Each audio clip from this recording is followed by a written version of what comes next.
Hi guys! Oil பாட்டிலெல்லாம் oil தீர்ந்துட்டுன்னு சொல்லி restore பண்ணி வைக்கலான்ட்டு தான் ரெடி பண்ணிக்கிட்டு இருந்தேன்.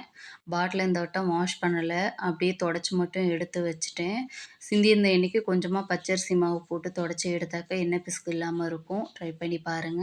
அப்படியே மார்னிங் பிரேக்ஃபாஸ்ட்டுக்கு குழிப்பணியாரம் செய்யலான்னு தான் ரெடி பண்ணிக்கிட்டு இருந்தேன். குழிப்பணியாரத்தில கொஞ்சம் வெஜிடபிள்ஸ் எல்லாம் போட்டு ஹெல்த்தியா செய்யலான்னு தான் ரெடி பண்ணிக்கிட்டு இருந்தேன். அதுக்கு முட்டைக்கோசு, கேரட்டு இதெல்லாம் கிரேட் பண்ணி எடுத்துட்டு, ஆனியன வந்து சாப் பண்ணி எடுத்துக்கிட்டேன்.